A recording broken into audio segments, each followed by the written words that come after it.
Hey. Shout out, shout out. Thank you po. Shout out, happy birthday, Bossing Jeffrey Gonzalez. Sino po? Sino po? Birthday again. Lalo. Happy birthday. Thank you.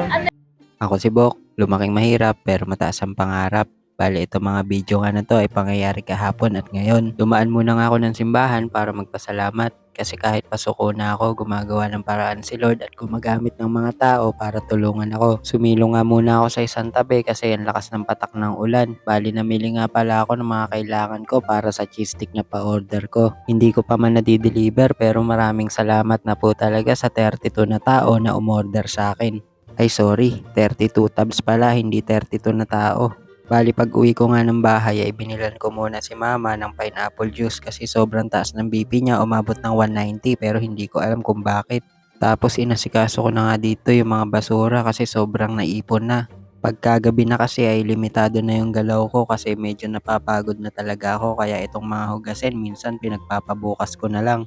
Ang kinaganda naman dito sa amin wala naman mga ipis o kahit anong insekto kaya naman kahit papano ay safe. Gagawa nga din pala ako dito ng coffee jelly na 20 pieces at salamat nga po sa nag-order na ayaw magpakilala. Tapos ay pumunta na nga ako dito sa sari-sari store ko na halos wala ng laman. Kumuha nga kasi ako ng kape na gagamitin para sa coffee jelly. Pero kahit wala na halos laman na hindi ko pa rin sinusukuan. Wala naman din kasi akong ibang choice kung hindi ipagpatuloy ang pagtitinda kahit ang benta ay alanganin na. Ang hirap nga kasi kung sakaling magtatrabaho ko, sinong titingin kay mama? Tapos yung sweldo ko hindi naman kataasan, bali magbabayad pa dun sa mag-aalaga sa kanya. Tapos habang nakasala nga itong gelatin ay ito naman hinugasan ko na yung mga gulay na uulamin namin at nagsaing na rin ako. Bandang hapon, ito nga at may mga umorder sa akin itong burger. Bali ito nga palang ginagawa ko ay buy one take one, may yellow sauce na yan.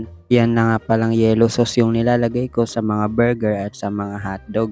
Mas masarap din kasi talaga. Tapos kaninang maga ay pumunta nga ako dito kilaan sa may tindahan nila sa may bayan kay Kahernan. Dito nga kasi ako sa kanila bumibili ng bigas na 38 per kilo at magandang pangsangag, bagay na bagay sa Hungarian silog pati sa ibang silog na tinitinda ko pa rin.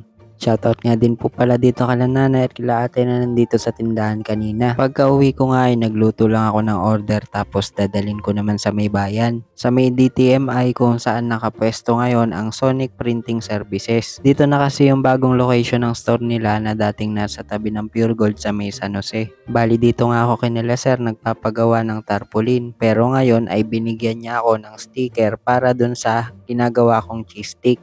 Kaya naman maraming salamat po sir sa pag-order at pagbigay sa akin ng panimulang sticker. Salamat din po sa suporta at panonood ng mga vlog ko. Kaya naman sa mga gusto magpa-print dyan, Xerox, laminate, pagawa ng tarpaulin at kahit ano pa lalo ngayon darating na pasukan ay dito na lang kayo pumunta sa Sonic San Jose. Maganda at maayos yung pagkakagawa nila sa mga ipapagawa nyo at sure na quality talaga. O paano? Hanggang dito na lang muna ulit itong video natin na to. Sana ipatuloy nyo pa rin akong suportahan sa mga ginagawa ko at panonood ng mga vlog ko. Ayun lang. Bye bye.